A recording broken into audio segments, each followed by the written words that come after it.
شهر رمضان الذي أنزل فيه القرآن. بسم الله الرحمن الرحيم. السلام عليكم ورحمة الله وبركاته.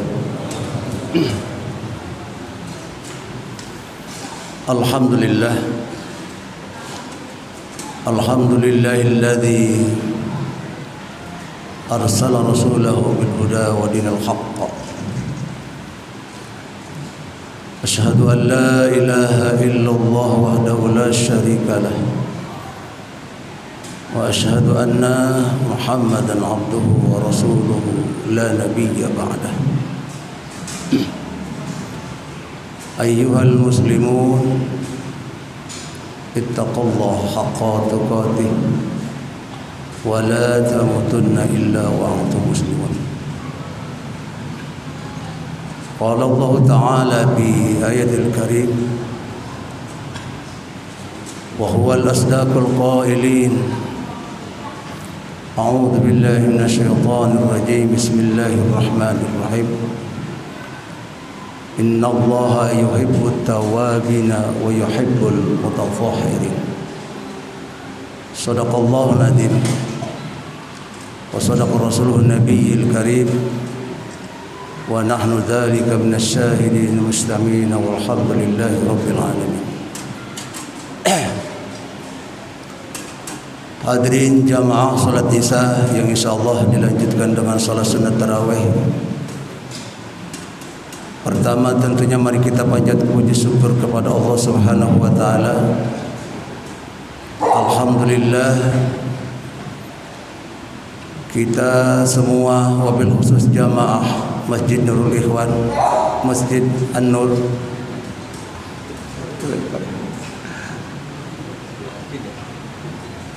diberikan kekuatan, keistiqomahan oleh Allah Subhanahu wa taala sehingga hampir separuh daripada siam Ramadan atau salat sunat tarawih kita akan segera berakhir. Harapan dan tujuan akhir daripada amaliyah di bulan Ramadan, semoga tentunya dari awal siam kita dan salat sunat tarawih kita dan amalan-amalan yang lainnya diterima oleh Allah Subhanahu wa taala dengan sempurna. Amin ya Allah ya rabbal alamin. Salawat seiring salam semoga Allah curah limpahkan pada baginda Nabi Muhammad sallallahu alaihi wasallam, pada keluarga sahabat, tabi'in tabi'at, dan kita sekalian yang senantiasa mengharap dan mengharap kelak di yaumul qiyamah mendapatkan syafaatul uzma dari baginda Rasulullah sallallahu alaihi wasallam. Hadirin sekalian yang dimuliakan oleh Allah Subhanahu wa taala, seiring dengan waktu itu pula, selama kita melaksanakan salat Isya berjamaah, sebelum kita melaksanakan salat sunat tarawih, tentunya kita sudah dihujani dengan berbagai pencerahan-pencerahan, dihujani dengan tausiah-tausiah yang mudah-mudahan ada yang nyangkut, ada yang sudah diamalkan, dan ada pula yang mungkin sudah diistiqomahkan. Pendengaran kita yang telah mendapatkan ilmu dari para ustaz, harapannya tentunya pencerahan-pencerahan yang disampaikan para asatiz menambahkan satu ilmu bagi kita untuk ibadah, bermuamalah di hadapan Allah Subhanahu wa taala. Hadirin sekalian yang dimuliakan oleh Allah Subhanahu wa taala, berakhir daripada rahmat Allah. Sekarang tinggal hanya beberapa malam lagi, yang dimana ampunan Allah Subhanahu wa ta'ala, yang tentunya mari kita sama-sama lebih giatkan lagi volume ibadah kita, grafik ibadah kita di hadapan Allah Subhanahu wa ta'ala, agar bagaimana kita mendapatkan ampunannya dari Allah Subhanahu wa ta'ala. Karena Allah Subhanahu wa ta'ala sudah menyiapkan, mau tidak hambanya diterima taubatnya, diampuni dosanya oleh Allah Subhanahu wa ta'ala. Bagaimana Allah Subhanahu wa ta'ala dalam muqaddimah tadi, innallaha yuhibbut tawabin wa yuhibbul mutatahhirin. Allah Subhanahu wa ta'ala sangat senang orang-orang yang bertaubat, menyesali perbuatan dosa yang pernah kita lakukan. Dan Allah pun sangat mencintai orang yang mensucikan dirinya daripada kesalahan-kesalahan tersebut. Hadirin sekalian yang dimuliakan oleh Allah Subhanahu wa ta'ala, ada hadis dari Anas bin Malik yang diriwayatkan Imam Tirmidzi. Hadis ini kategori hadis hasan dan sahih. Rasulullah sallallahu alaihi wasallam berkata, "Ya ibnu Adam, innaka ma da'watani wa rajutani ghafartu laka ala ma kana minka wala abali." Wahai anak Adam,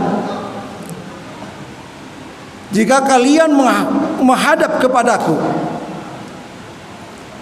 dan mengharap agar kalian diampuni dosanya oleh Allah Subhanahu wa ta'ala, aku tidak peduli berapapun banyaknya dosa kalian yang telah diperbuat. Kata Allah Subhanahu wa ta'ala, aku akan ampuni. Lalu dilanjutkan lagi kata Rasulullah sallallahu alaihi wasallam, "Ya ibnu Adam, law balagta dhunubaka ananis samai sumastaghfartani ghafartu laka." Wahai anak Adam, jikalau kau menghadap kepadaku dan dosamu sebanyak awan yang ada di langit, maka engkau akan diampuni, kata Allah Subhanahu wa ta'ala.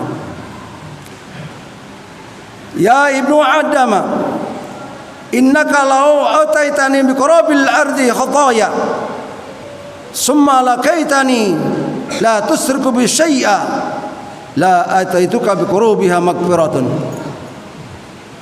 Wahai anak Adam, jikalau kau menghadap dan memohonkan ampunan dariku, kata Allah Subhanahu wa ta'ala, sekalipun dosamu sepenuh isi perut bumi, dengan syarat tidak menyekutukan Allah Subhanahu wa ta'ala, maka Allah Subhanahu wa ta'ala akan mengampuni dosamu sekalian. Di sini bisa ditarjimkan oleh kita, Allah Subhanahu wa ta'ala sudah membentangkan ampunannya terhadap hamba-hambanya. Tinggal bagaimana hambanya ingin diampuni dosanya oleh Allah Subhanahu wa ta'ala ataukah tidak. Wa idza sa'alaka ibadi fa inni qarib. Apakah hambanya lebih dekat dengan Allah, memohon kepada Allah Subhanahu wa ta'ala agar kita diampuni dosanya oleh Allah Subhanahu wa ta'ala ataukah tidak? Padahal Allah Subhanahu wa qarib, maha dekat. Ikhwan fillah yang dirahmati oleh Allah Subhanahu wa ta'ala, momentum yang sangat tepat di bulan suci Ramadan ini, di mana wa da'watu mustajabatun, doa-doa kita tidak terhalang diijabah oleh Allah Subhanahu wa ta'ala. Mari kita luangkan waktu untuk tafakur, memohonkan ampun di hadapan Allah Subhanahu wa taala dengan cara kita qiraatul Quran, dengan cara kita zikir kepada Allah Subhanahu wa taala, dengan cara kita tafakkur agar Allah Subhanahu wa taala mengampuni seluruh dosa yang telah kita perbuat. Mudah-mudahan jamaah Masjid Jami' An-Nur ini, semua yang hadir wal hadirat, baik ibu-ibu, bapak-bapak, adik-adik, semua tidak ada terkecuali, senantiasa mendapatkan ampunan Allah Subhanahu wa taala, dan insyaallah kita dimasukkan dalam jannahnya Allah Subhanahu wa taala. Barakallahu fikum. Wassalamualaikum warahmatullahi wabarakatuh.